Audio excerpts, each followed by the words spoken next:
Hello बच्चों, let's read the question first. The question says what is biodiversity refer to as. तो हमसे यहाँ पर बायोडाइवर्सिटी के बारे में पूछा गया है. तो जब भी हम बायोडाइवर्सिटी को मेजर करते हैं बच्चों, या बायोडाइवर्सिटी के बारे में देखते हैं, तो हम तीन चीज़ों का बहुत ध्यान रखते हैं, या इसे हम तीन डिफरेंट लेवल्स पे देखते हैं.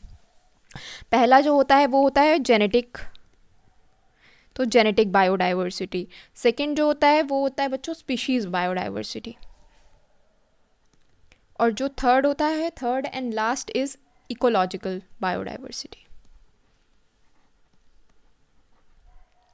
अगर फर्स्ट की बात करें जेनेटिक बायोडाइवर्सिटी की, तो जेनेटिक बायोडाइवर्सिटी हम इस तरीके से एज्यूम कर सकते हैं कि हमारे पास एक पर्टिकुलर ऑर्गेनिज्म के कितने डिफरेंट वेरिएंट्स हैं. जैसे कि अगर मैं बात करूं राइस की, तो राइस के इंडिया में जो हैं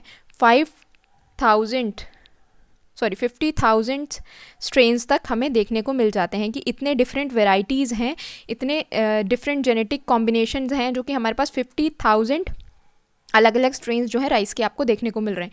इसी तरह 1,000 वेराइटीज़ ऑफ मैंगोज़ भी हैं हमारे पास. तो ये सब कैसे हैं? ये सारे हैं तो मैंगोज़ ही, बट इनमें कुछ ना कुछ जेनेटिक लेवल पे थोड़ा सा डिफरेंस है, जिसकी वजह से ये अलग अलग स्पीशीज़ अलग अलग क्वालिटी के लिए बना रहे हैं. अच्छा, अगर हम यहाँ पर स्पीशीज़ डाइवर्सिटी की बात करें, स्पीशीज़ डाइवर्सिटी फॉर एग्जांपल अगर हम बात करें कि किसी एक पर्टिकुलर रीजन में, suppose this is a particular region, अब इस पर्टिकुलर रीजन में हमें एक टाइप का ऑर्गेनिज्म कितने अलग अलग तरीके से देखने को मिलता है. सपोज वेस्टर्न घाट की अगर हम बात करते हैं,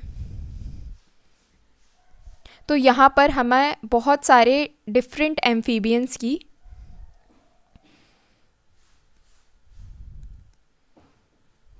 स्पीशीज़ देखने को मिलेंगी. तो इसे हम बोल देंगे कि स्पीशीज़ डाइवर्सिटी है. यहाँ पे अलग अलग स्पीशीज़ जो हैं एम्फीबियंस की आपको देखने को मिलेंगे, जो आपको शायद वर्ल्ड में कहीं और देखने को ना मिले.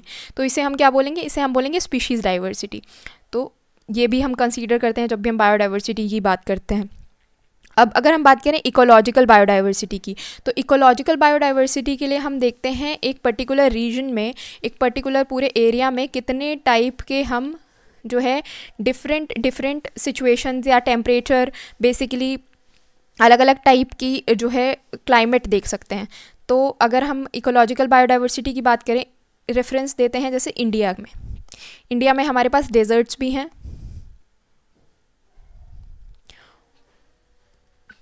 फॉरेस्ट्स भी हैं, मैनग्रूव्स भी हैं. तो ये हो गए डिफरेंट इकोलॉजिकल डाइवर्सिटी. तो ये सारे जो हैं क्या रिप्रेजेंट कर रहे हैं? ये इकोलॉजिकल डाइवर्सिटी को रिप्रेजेंट कर रहे हैं कि हमारे पास एक पर्टिकुलर रीजन में इतने अलग अलग टाइप के जो है इकोसिस्टम देखने को मिल रहे हैं आपको. ठीक है, तो ये हो गया आपका इकोलॉजिकल डाइवर्सिटी. अगर हम बात करें अपने क्वेश्चन की और ऑप्शंस देखें, तो हमें जब बायोडाइवर्सिटी को रेफ़र करना होता है तो हम क्या क्या देखते हैं? हमने यहाँ पर देखा कि हम जेनेटिक बायोडाइवर्सिटी देखते हैं, स्पीशीज़ बायोडाइवर्सिटी देखते हैं, इकोलॉजिकल बायोडाइवर्सिटी देखते हैं. तो ऑप्शन में ये तीनों के प्रेजेंट होना बहुत ज़रूरी है. फर्स्ट ऑप्शन में दिया है स्पीशीज़ इन अ रीजन, तो ये गलत हो गया. सिर्फ स्पीशीज़ को नहीं देखते, genes and species in a region, तो ये दोनों चीज़ें भी नहीं देखते अकेले.